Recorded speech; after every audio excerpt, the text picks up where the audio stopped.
तो आम जीव ने गुरु नानक देव जैसी प्यारी आत्मा ने यो के बख्शा है। जब कबीर साहब चले गए, वहां उपस्थित वो अन्य जो नगरवासी थे उन्होंने पूछा कि नानक जी ये कौन था जो आपके साथ इतना वाद विवाद कर रहा था? नानक जी ने कहा कि ये जुल्हा एक धानक था, काशी में रहने वाला कबीर नाम का धानक, और ना जाने क्या उठपटांग बक रहा था, कह रहा था कि ब्रह्मा विष्णु महेश से भी ऊपर कोई और शक्ति है। ऐसे सिर फिरे घूमते रहते हैं। पहले तो कह रहा था मुझे भक्ति बता दो, मैं बताने लगा तो अपनी झाड़ने लगा, और मैंने जब सुनाया तो उठकर चला गया। उस दिन के बाद गुरु नानक कबीर साहब के गुरुदेव गुरु नानक देव जी को मान लिया गया, क्योंकि वो गुरुदेव गुरुदेव कह रहे थे बार बार। ऐसे ही प्राण संगली के अंदर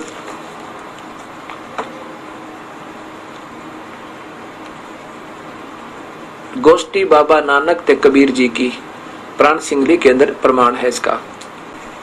अब देखिएगा प्राण संगली पंजाबी लिपिक भाषा के अंदर ये देखिएगा।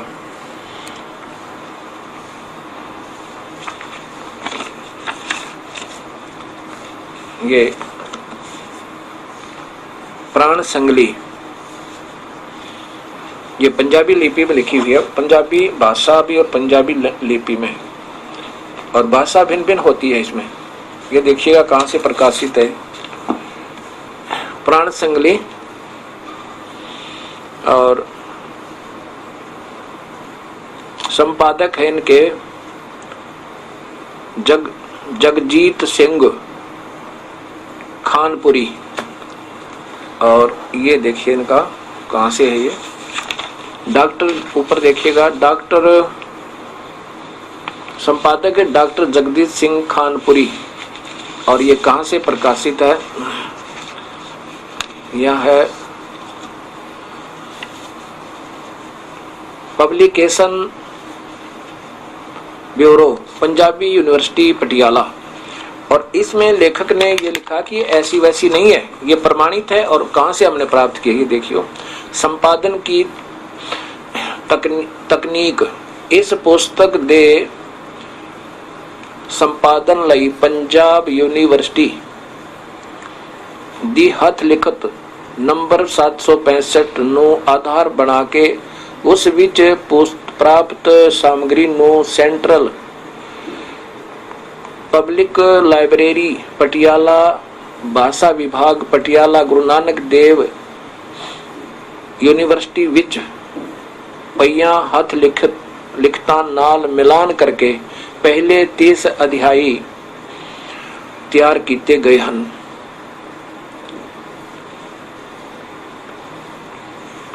अब इसमें यह स्पष्ट वर्णन है कि ऐसी वैसी मत समझना, यह प्रमाणित है।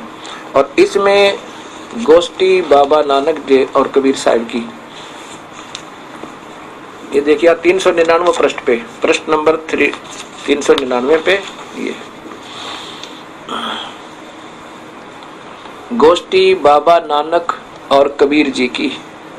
इसमें सारा कुछ होता मैं आपको थोड़ा सा दिखाऊंगा, पढ़ सकते हैं, तो बहुत प्रमाणित पुस्तकें हैं, अथेंटिक। ये देखो, जब हम भक्त बहे सुख देवा, गुरु नानक देव जी कह रहे हैं कि जब मैं राजा जनक था, जब मेरे भक्त सुखदेव हुए थे, जब हम भक्त बहे सुख देवा, नानक जनक विधेय किए गुरुदेव। बिल्कुल सच है कि ये नानक जी की आत्मा ही पहले राजा जनक थी। अब यहाँ देखो, थोड़ा सा दिखाता हूँ। कबीर साहब ने कहा कि जब जाने से पहले गोष्ठी करके उठे, तब कहा था सतगुर मुक्त भैया गुरु सतगुर वचनी, मुक्त भैया गुरु सतगुर वचनी, गाया से सहसा पीरा, जुग जुग नानक सतगुर जपिए, कीट मुरीद कबीरा। अब यहाँ सुन उपदेश संपूर्ण सतगुर का, मनमय भया आनंद, मुक्ति का दाता बाबा नानक, रिंचक रामानंद। अब देखो कबीर साहब बोले जी आपने तो कमाल कर दिया, मेरा बेड़ा पार कर दिया गुरु नानक देव। वो कबीर परमेश्वर जो अपनी प्यारी आत्माओं को ऐसे ही प्यार से समझाते हैं। और यहाँ पर लिखा कीट मुरीद कबीरा, नीच नीच जाति कमीना, ऐसा अपने आप को बोला कबीर साहब ने, इसी में लिखा। पर समय के अभाव से मैं इतना ही दिखाना चाहूंगा, इसमें ज्यादा नहीं। अब यहाँ इन बातों से हमें यह पता लगेगा कि पूर्ण ज्ञान के बिना हम ऐसे उलझे रहते हैं, एक दूसरे को गलत उसको ठीक, वो गलत वो ठीक, ऐसे कहते रहते हैं। हम एक पिता की संतान, हमारा एक पिताजी, एक ही भगवान, हम बच्चों की तरह लड़ते रहते हैं। नहीं, हमारा रब बड़ा है, वो कहता हमारा खुदा बड़ा है, वो कहते ईसा मसीह बड़ा है, कोई कहता हमारा राम बड़ा है। कबीर साहब कह तो कोई कहे ईसा मसीह बड़ा, कोई कहे हमारा राम बड़ा है, कोई कहे खुदाई रे, और कोई कहे ईसा मसीह बड़ा है, ये बाटा रे लगाई रे। अब कबीर साहब जब वहां से चले आए कई वर्षों के बाद, 1-2 वर्षों के बाद उनको फिर मिले। उस दौरान सभी ने ये वाणी लिख ली, ये प्राण सिंघली के अंदर जो अब प्रमाणित है, ये लिख लिया कि कबीर एक काशी का कोई जुलाहा था, वो भी गुरु नानक देव जी को गुरु बनाकर चला गया। ऐसे ही एक दिन वो कबीर परमेश्वर उसी बेई नदी पर, जब उस समय ये गुरु नानक देव प्रभु की प्यारी आत्मा, जिसके लिए परमात्मा चक्कर काटता फिर रहा है, जो बच्चा गौ की नजर में नो साई ने संत, और भक्तों के पीछे फिर वो भगत वत्सल भगवंत। अब पुण्य आत्मा थी, युगों युगों के पुण्य कर्म थे, उस प्रभु की कृपा पात्र थे गुरु नानक देव, तभी तो परमात्मा उसके पीछे पीछे फिरा, जैसे गौ अपने बच्चे के पीछे पीछे फिरती है। बच्चा भाग लेता है बच्चा, और गौ फिर पीछे पीछे भागी जाती है, फिर वो आगे भाग जाता है, फिर पीछे पीछे जाती है, और फिर अपने सतन का दूध उसके मुख का लगा के फिर अपने साथ ले आती है। अब कबीर साहब हमारे जैसे तुच्छ जीवों के लिए नहीं आया, धर्मदास जी के लिए आया, गरीबदास जी के लिए आया, दादू साहिब के लिए आया, और गुरु नानक देव जी के लिए वो परमेश्वर आए। तो ये कृपा के पात्र अजब थे, असीम भक्ति थी, ये पुण्य आत्मा थी, और फिर काल के हाथों लग जाना था, क्योंकि कलयुग में कबीर साहब अपने अंशों छोड़ देगा नहीं, उन प्यारी आत्माओं को अब कलयुग में लेके जाएगा, क्योंकि अब बैन उठा हुआ, कबीर साहब ने बैन उठा रखा कि कलयुग में जितने चाहे जीव ले जा सकता हूं, क्योंकि काल ने वचनबद्ध किया था मालिक को कि दाता कलयुग में ज्यादा जीव ले जाना।